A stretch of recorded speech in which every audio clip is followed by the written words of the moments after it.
Hello दोस्तों, आपके अपने यूट्यूब चैनल एजुकेशन में स्वागत है। मैं कौशल कुमार आज कक्षा 10 के अध्याय 8 जो जीव विज्ञान के हैं,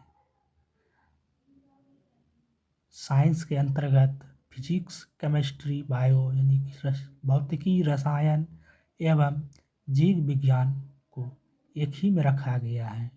तो अध्याय 8 जीव विज्ञान के चैप्टर है जीव जनन कैसे करते। तो आइए इसे सरल से सरल भाषा में समझने का प्रयास करते हैं कि जीव जनन कैसे करते हैं। जीव जनन जनन पहले समझेंगे, जनन क्या होता है। जनन का मतलब होता है वैसा जीव जो अपने ही समान अपने संतान को जन्म दे, उसे जनन कहते हैं। जैसे इंसान इंसान को ही जन्म देंगे, हाथी हाथी के ही बच्चे को जन्म देंगे, कुत्ता कुत्ते को ही देंगे, बिल्ली बिल्ली को देंगे। तो जो जीव अपने ही समान अपने संतान को जन्म दे, उसे जनन कहते हैं। यानी कि दूसरी भाषा में अगर कहा जाए इसे, तो जीव जिस विधि द्वारा अपनी संख्या में वृद्धि करते हैं, उसे जनन कहते हैं। तो सवाल ये है कि जनन क्यों करते हैं, जनन क्यों जरूरी है। तो जनन के बिना क्या अधूरी रह जाएगी। क्या जनन के बिना हम जिंदा नहीं रह सकेंगे? जनन के बिना हम श्वास नहीं ले सकेंगे? जनन के बिना हमें पोषण प्राप्त नहीं होगा? उत्सर्जन नहीं करेंगे? सभी चीज करेंगे। फिर भी हम जनन क्यों करते हैं, अपनी संख्या को क्यों बढ़ाते हैं और इतना ऊर्जा क्यों व्यय करते हैं? क्योंकि संतान उत्पत्ति करने में अत्यधिक ऊर्जा खर्च होती है। तो हम इतनी ऊर्जा को क्यों खर्च करें, जब हम श्वसन पोषण उत्सर्जन सब कर ही रहे, तो फिर जनन क्यों करें। तो जनन इसलिए करते हैं कि हमारी अस्तित्व बचा रहे। अगर जनन नहीं करेंगे तो इंसान के अस्तित्व खत्म हो जाए। यानी जो जीव जनन नहीं करेंगे उनकी अस्तित्व पर खतरा हो जाएगा। और ये पता ही नहीं चलेगा कौन सा जीव धरती पर आए और चले गए। जैसे डायनासोर के बारे में हम लोग सुनते हैं कि पहले डायनासोर थे जो अब विलुप्त हो गए किसी कारणवश। उसी तरह अगर जो जीव जनन नहीं करेंगे तो उसके अस्तित्व पर खतरा है, उसके अस्तित्व समाप्त हो जाएंगे। वह जीव जो एकल तथा कोई भी जनन द्वारा सदृश व्यक्ति उत्पन्न नहीं करता है, संभवतः उनके अस्तित्व खतरे में चला जाता है, उसके अस्तित्व का पता ही नहीं चलता है। और दूसरी ओर जीवों का जो विशाल संख्या है, वही हमें उसके अस्तित्व का ज्ञान कराते हैं। और जैसे बोले मनुष्य मनुष्य को ही जन्म देंगे, गाय गाय को ही जन्म देंगे, लेकिन फिर भी मनुष्य जो मनुष्य के जन्म देंगे तो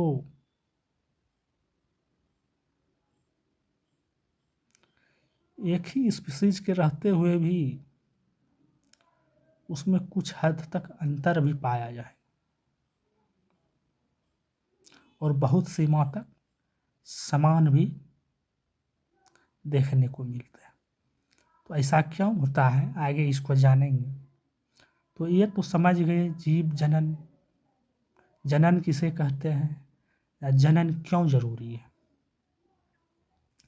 तो जनन किसे कहते हैं बताएं। पहला परिभाषा कि जीव अपने ही समान अपने संतान को जन्म देने के लिए और अपनी अस्तित्व को बनाए रखने के लिए जनन करते हैं।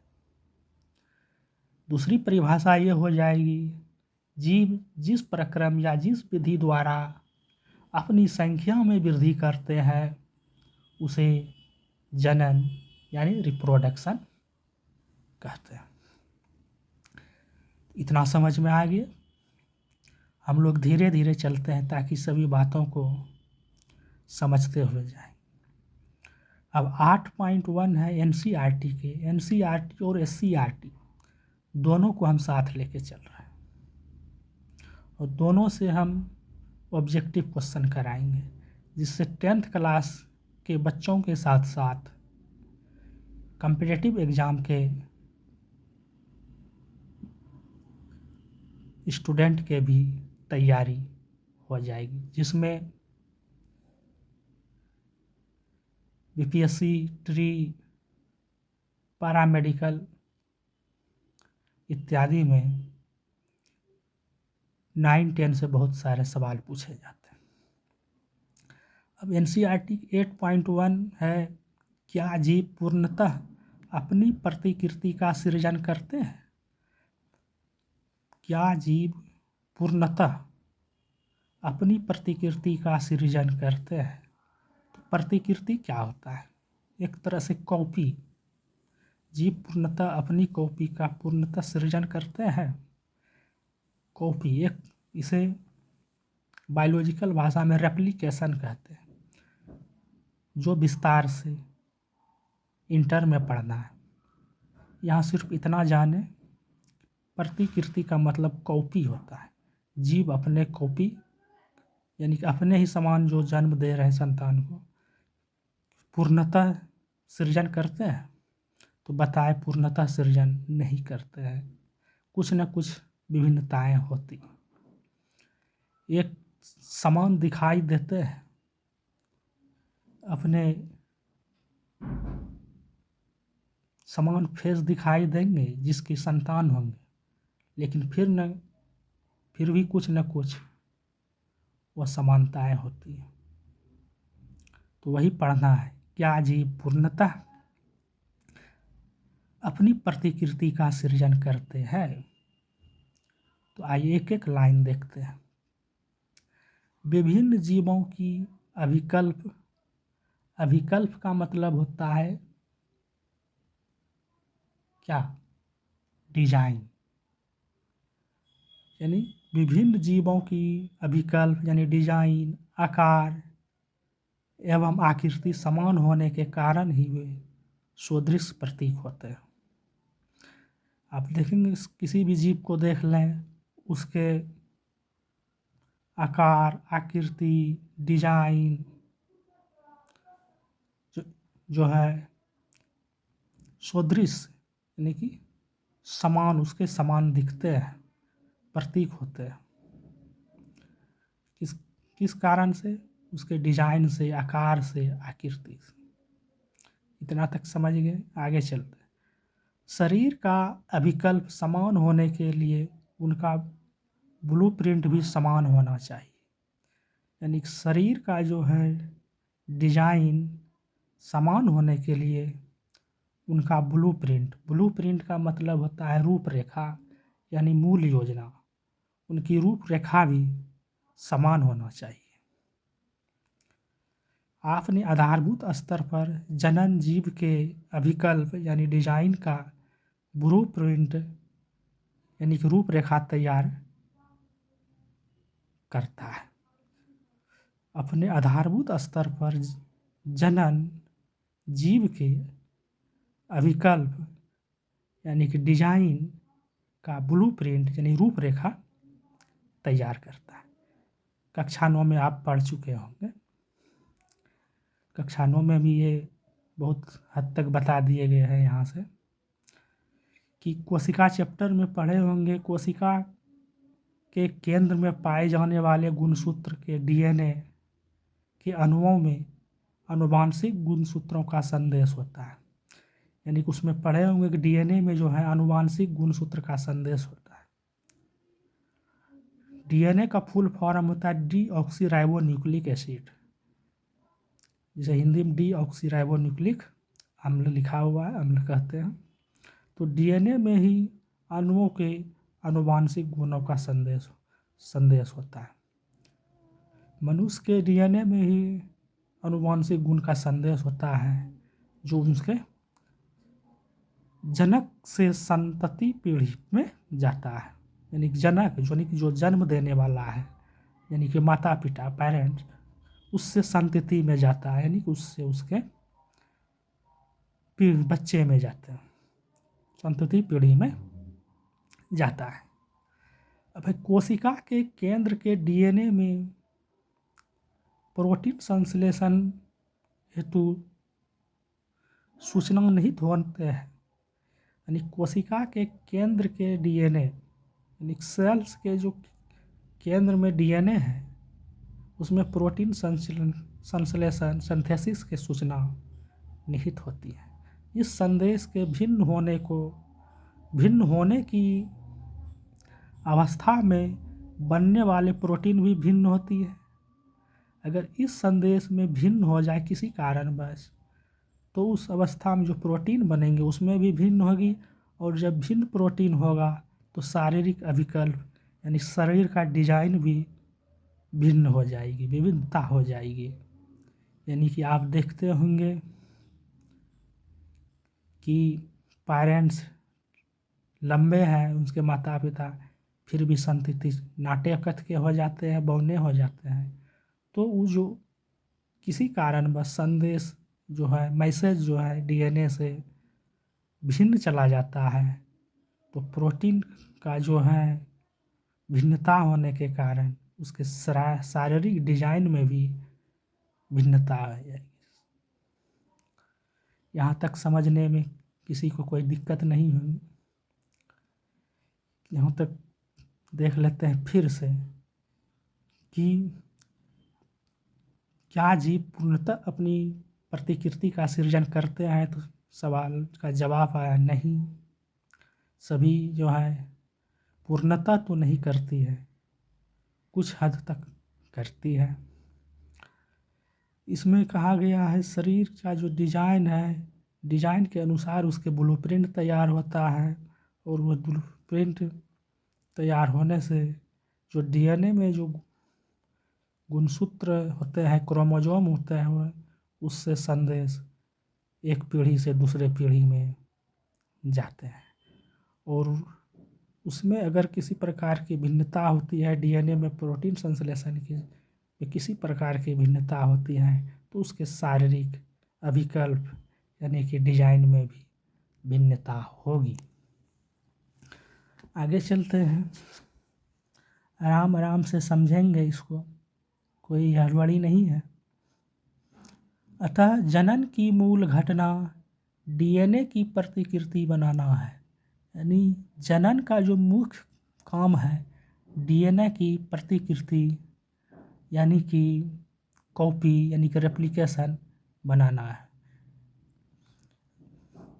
डीएनए की प्रतिकृति बनाने के लिए कोशिकाएं विभिन्न रासायनिक क्रियाओं का उपयोग करती है। यानी कि ये रेप्लिकेशन करने के लिए विभिन्न कोशिका जो है रासायनिक क्रिया में उपयोग होती है। जनन कोशिका में इस प्रकार डीएनए की 2 प्रतिकृतियां बनती हैं। जनन कोशिका के द्वारा जो है डीएनए की 2 प्रतिकृतियां, यानी कि 2 कॉपीज बनती है उसके। आप लोग इंटर में पढ़ेंगे डीएनए के डबल हेलिक्स नियम, वाटसन एवं क्रिक ने दिया है डीएनए के डबल एवं हेलिक्स नियम।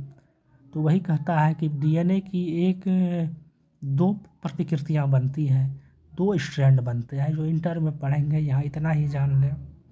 और डीएनए के डबल हेलिक्स के बारे में इंटर में बताएंगे कि डबल हेलिक्स का खोज किसने किया, उसकी पूरी डिटेल्स बताएंगे। यहाँ सिर्फ इतना जान लें कि जनन कोशिका में इस प्रकार डीएनए की 2 प्रतिकृतियाँ बनती हैं तथा उनका एक दूसरे से अलग होना आवश्यक है।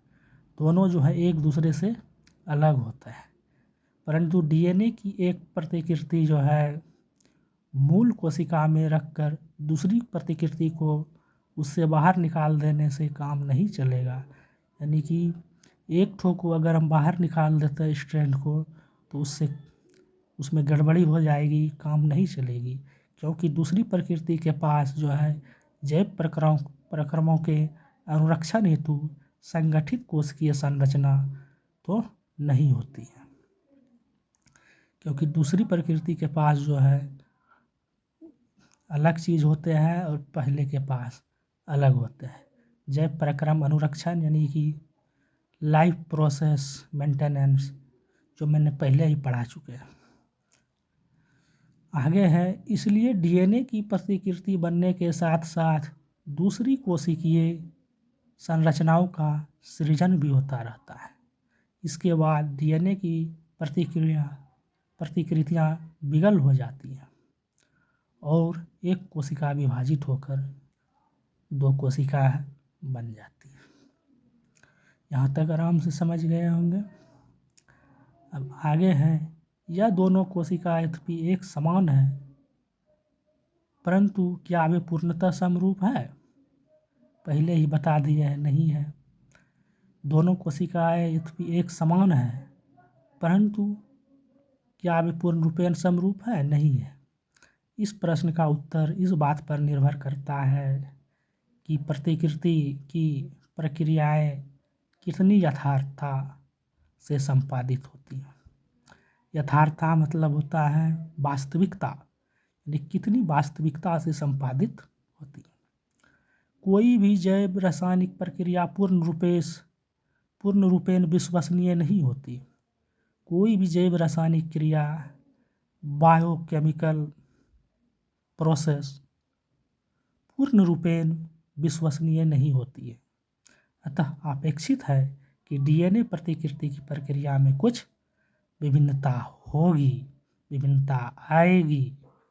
परिणामतः बनने वाली डीएनए प्रतिक्रिया एक समान तो होगी, परंतु मौलिक डीएनए का समरूप नहीं होगी। हो सकता है कि कुछ विभिन्नताएं इतनी उग्र हो कि डीएनए की नई प्रतिकृति अपने कोशिकीय संगठन के साथ समायोजित नहीं हो पाए किसी कारणवश।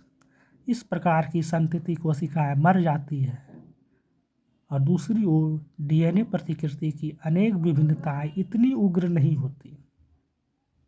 अतः संतति कोशिकाएं समान होते हुए भी किसी न किसी रूप में एक दूसरे से भिन्न होते हैं।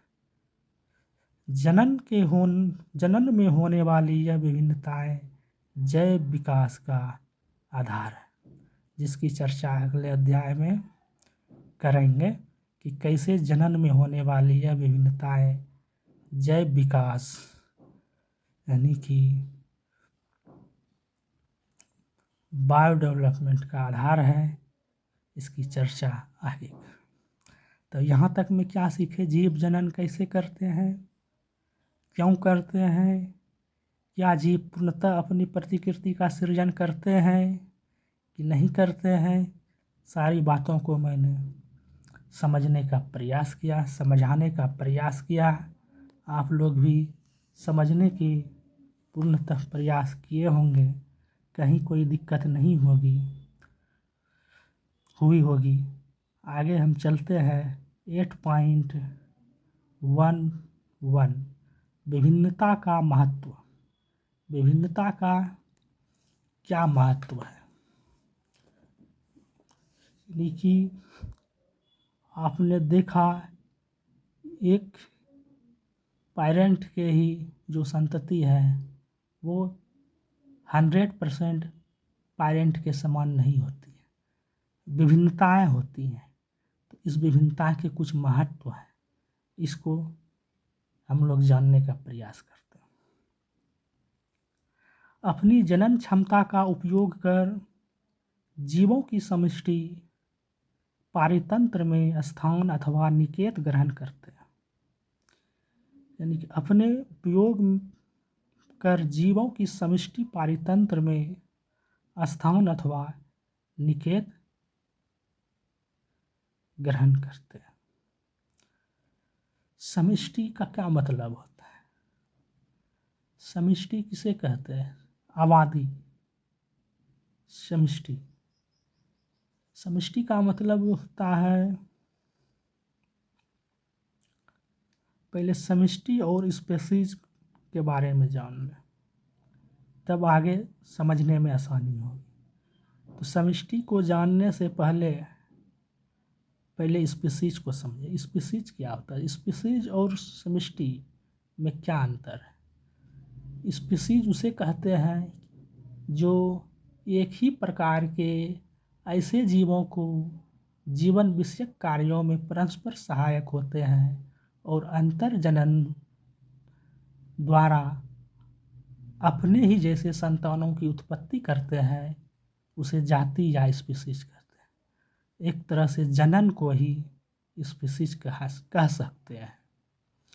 यानी कि एक ही प्रकार के ऐसे जीव को जो जीवन विषयक कार्यों में परस्पर सहायक होते हैं और अंतर जनन द्वारा अपने ही जैसे संतानों की उत्पत्ति करते हैं, जाति या स्पीसीज कहलाते हैं। दूसरी ओर है समष्टि। समष्टि पारितंत्र। समष्टि पारितंत्र क्या होते हैं? किसी खास समय, यानी किसी खास समय और क्षेत्र में, तो किसी खास समय और क्षेत्र से मतलब हो गया किसी भौगोलिक क्षेत्र में एक ही प्रकार के स्पीसीज के व्यक्तियों या जीवों की जो कुल संख्या को है उसे स्पीसीज पारिस्थितिक तंत्र या आबादी कहते हैं। जैसे कि एक समंदर प्लेट ले लें, उसमें जीवाणुओं की कॉलोन बन जाएंगे, उस कॉलोन की संख्या हो गई। किसी तालाब में जो है कवक की संख्या या मछली की संख्या, किसी जंगल में फॉरेस्ट में सागवान की संख्या या शीशम की संख्या, इसको जो है समष्टि पारितंत्र कहते हैं। चलते हैं, अब आगे बढ़ते हैं, आगे समझने में अब कोई दिक्कत नहीं होगी। अपनी जनन क्षमता का उपयोग कर विभिन्नता के महत्व के बारे में पढ़ रहे हैं। अपनी जनन क्षमता का उपयोग कर जीवों की समष्टि पारितंत्र में स्थान अथवा निकेत ग्रहण करते हैं। जनन के दौरान डीएनए प्रतिकृति का अवरोध जीव की शारीरिक संरचना एवं डिजाइन के लिए अत्यंत महत्वपूर्ण। यानी कि जनन के दौरान जो है डीएनए प्रतिकृति का जो अवरोध है जीव की शारीरिक संरचना एवं डिजाइन के लिए अत्यंत महत्वपूर्ण है, जो विशिष्ट निकेत के योग्य बनाती है। अतः किसी प्रजाति यानी कि स्पीसीज की समष्टि के अस्थायित्व का संबंध जनन से है। तो मैंने पहले ही बता दिए, ये जनन से रिलेटेड ही है। एक तरह से स्पीसीज की समष्टि के अस्थायित्व दोनों में लगभग समानता है। एक है स्पीसीज जो अपने ही समान जो है संतानों की उत्पत्ति कर रहे हैं, दूसरी तरह है समष्टि जो किसी खास यानी भौगोलिक क्षेत्र में, किसी खास समय और क्षेत्र यानी किसी भौगोलिक क्षेत्र में अपने ही प्रकार के, अपने ही जीवों की कुल आबादी को, कुल संख्या को व्यष्टि कहते हैं। इसके उदाहरण भी मैंने अभी समझा दिए। अब आगे चलते। निकेत में अनेक परिवर्तन आ सकते हैं जो जीवों के नियंत्रण से बाहर है। कैसे हैं? पृथ्वी का ताप कम या अधिक हो सकता है, इसके कारण जो है इसमें प्रभाव पड़ सकता है। जल स्तर में परिवर्तन अथवा किसी उल्का पिंड का टकराना इसके कुछ उदाहरण हैं। यदि एक समष्टि अपने निकेत के अनुकूल है तथा निकेत में कुछ उग्र परिवर्तन आते हैं तो ऐसी अवस्था में समष्टि का समूल विनाश भी संभव है। परंतु यदि समष्टि के जीवों में कुछ विभिन्नता होगी तो उनके जीवित रहने की भी कुछ संभावना है। यानी कि कह रहे हैं कि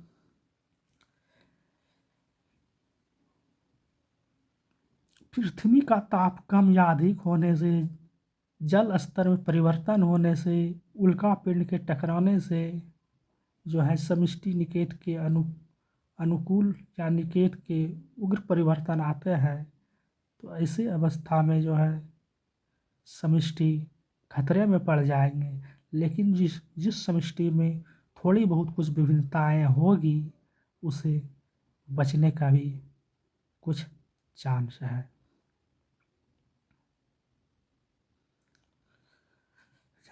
यहाँ तक समझने में कोई दिक्कत नहीं। अब छता जीवित रहने की संभावना है कुछ विभिन्नता होने पर। अतः यदि शीतोष्ण जल में पाए जाने वाले, शीतोष्ण मतलब शीत और उष्ण, शीतोष्ण जल में पाए जाने वाले जीवाणुओं की कोई समष्टि है तथा वैश्विक उष्मीकरण यानी ग्लोबल वार्मिंग के कारण जल का ताप बढ़ जाता है तो अधिकतर जीवाणु व्यष्टि मर जाते हैं। यानी ग्लोबल वार्मिंग बढ़ने से तापमान बढ़ता है और जब तापमान बढ़ेगा तो जल जो है तालाब में उसका ताप बढ़ेगा तो अधिकतर जीवाणु जो है उसमें कवक, बैक्टीरिया वो सभी मर जाएंगे। परंतु उष्ण प्रतिरोधी क्षमता वाले जो ऐसी क्षमता वाले जो उष्ण प्रतिरोधी यानी कि उष्ण को जो है अपने अनुकूल बना ले, उष्ण के अनुकूल बना ले, ऐसी क्षमता रखने वाले कुछ परिवर्तन ही जीवित रहते हैं तथा वृद्धि करते हैं। अतः विभिन्नताएं स्पीशीज की उत्तरजीविता बनाए रखने में उपयोगी है।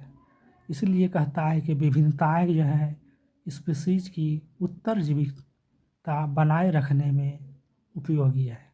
तो आप लोग विभिन्नता का महत्व को समझें कि एक ही तरह के अगर होंगे, विभिन्नता नहीं होंगे तो इस तरह का जब जलवायु परिवर्तन, पृथ्वी का ताप का परिवर्तन, जल स्तर का बढ़ना, उल्का पिंड का टकराना, बाढ़, सुखाड़ आदि जो आते हैं इसमें वो विनाश हो जाएंगे। लेकिन विभिन्नता होगी जीवों में जिसमें किसी में उतना क्षमताएं होगी जो कि इस सभी के साथ भी वो इसके अनुसार अनुकूल कर ले, उस परिस्थिति को अनुकूल कर ले तो वो जीवित रह पाएंगे। अतः स्पीशीज की जीवित बने रहने की स्थिति बनी रहेगी। इसीलिए विभिन्नता का बहुत महत्व है। यहाँ तक किसी प्रकार का कोई दिक्कत नहीं है। अब इतना जो पढ़ें इसका अब 2 प्रश्न है NCERT के जो कि आप लोग आराम से अब बता देंगे कि DNA प्रतिकृति का प्रजनन में क्या महत्व है। यानी कि DNA का जो प्रतिकृति कॉपी का प्रजनन से क्या महत्व है, जो अपने समान जो है अपनी संतान को जन्म दे रहे हैं, इसका क्या महत्व है। और दूसरा क्वेश्चन है जीवों में विभिन्नता स्पीशीज के लिए तो लाभदायक है परंतु व्यष्टि के लिए आवश्यक नहीं, क्यों? इस दोनों क्वेश्चन का आप जवाब आसानी से दे सकते हैं। इसके लिए मैं आप लोगों के लिए तैयार भी कर लिए हैं, हालांकि पूरी बात बता भी दिए हैं, फिर भी हम आप लोग के लिए तैयार किए हैं कि DNA प्रतिकृति का प्रजनन में क्या महत्व है। तो इसको हम पूरे समझा देते हैं जो तैयार किए हैं। ऐसे तो पहले हम समझा ही चुके हैं पूरे। जनन की मूल घटना डीएनए की प्रतिकृति बनाता है। जो जनन करते हैं, जो जनन के समय डीएनए जो है जो डीएनए में क्रोमोसोम है वो प्रतिकृति यानी कॉपी बनाता है, अपने अनुसार प्रतिकृति बनाता है। तो डीएनए की प्रतिकृति बनाने के लिए कोशिकाएं विभिन्न रासायनिक क्रियाओं का उपयोग करती है। जनन कोशिकाएं में इस प्रकार डीएनए की 2 प्रतिक्रियाएं बनती है। जनन के दौरान डीएनए प्रतिकृति का जीव की रासायनिक संरचना एवं डिजाइन के लिए अत्यंत महत्वपूर्ण है, जो जीवों को विशिष्ट स्थान में रखने के योग्य बनाती है। यानी कि हम समझाए थे कि जनन कोशिकाओं में इस प्रकार की 2 जो प्रक्रियाएं बनती है, किस कारण से बनती है? कोशिकाएं विभिन्न रासायनिक क्रियाओं का उपयोग करते हैं और विभिन्न रासायनिक क्रियाओं का उपयोग के कारण बताए थे कि रासायनिक क्रिया 100% जो है एक समान प्रतिकृति नहीं बना सकते। तो विभिन्नताएं होगी, जब विभिन्नताएं होगी जीव रासायनिक संरचना डिजाइन के लिए अत्यंत महत्वपूर्ण होगा, क्योंकि विभिन्नताएं होगी तो जो बताए जलवायु परिवर्तन, तापमान वृद्धि, ग्लोबल वार्मिंग, तो इसमें जो विभिन्नता है, जिसमें क्षमताएं होंगी कुछ स्पेसीज के, तो वो बच जाएंगे तो उसकी अस्तित्व भी बचा रहेगा। यह प्रजनन से बहुत जो है डीएनए प्रतिकृति इस तरह महत्व रखता है। दूसरा क्वेश्चन है, जीवों में विभिन्नता स्पीसीज के लिए तो लाभदायक है परंतु व्यष्टि के लिए आवश्यक नहीं, क्यों? तो जीवों में विभिन्नता स्पीसीज के लिए तो लाभदायक है। कैसे लाभदायक है? वही विभिन्नता के कारण जो है उसका कुछ विनाश होने से बच रहे हैं, व्यष्टि के लिए आवश्यक नहीं है। कैसे नहीं है, कैसे है स्पीसीज के लिए यहाँ ये नहीं है, तो व्यष्टि के लिए आवश्यक नहीं है, क्योंकि जीवों में विभिन्नता उनकी स्पीसीज यानी प्रजाति की समष्टि को स्थायित्व प्रदान करता है। कोई भी एक समष्टि अपने निषेध के प्रति अनुकूलित होते हैं, परंतु विषम परिस्थिति में जब कोई निषेध उसके अनुकूल नहीं रह जाता है, तब यही विभिन्नताएं उनकी समष्टि के समूल विनाश से बचाता है। उनके समष्टि में कुछ ऐसे भी जीव होते हैं जो उन विषम परिवर्तन का प्रतिरोध कर पाते हैं और वे जीवित बच जाते हैं, परंतु उनके समष्टि के कुछ व्यष्टि मर जाते हैं। यानी कि वो तो एक झुंड में रहते हैं, कॉलोन में रहते हैं, ग्रुप में रहते हैं, तो वो लगभग समाप्त हो जाते हैं। तो परंतु उनके समष्टि में कुछ व्यष्टि जो है मर जाते हैं, बहुत कम ही बच पाते होंगे, जो कि अस्तित्व आगे बनाए रहने के लिए काफ़ी कठिन है। अतः विभिन्नताएं समष्टि की उत्तरजीविता बनाए रखने के लिए लाभदायक। तो इस वीडियो में इतना ही। आप लोग ने इस चैप्टर को अच्छी तरह से समझ गए होंगे। इस चैप्टर के ये भाग को आगे इसी चैप्टर में जनन के प्रकार को बताने वाले हैं, जो अगले वीडियो में बताएंगे। ये वीडियो आप लोग को कैसा लगा, आप लोग अपनी प्रतिक्रिया कमेंट में करके देंगे। अगर अच्छा लगा तो अपने दोस्त को भी शेयर करेंगे, लाइक सब्सक्राइब भी करेंगे, ये आपके ऊपर है। फिलहाल इस वीडियो में इतना ही। आप लोग को बहुत बहुत धन्यवाद।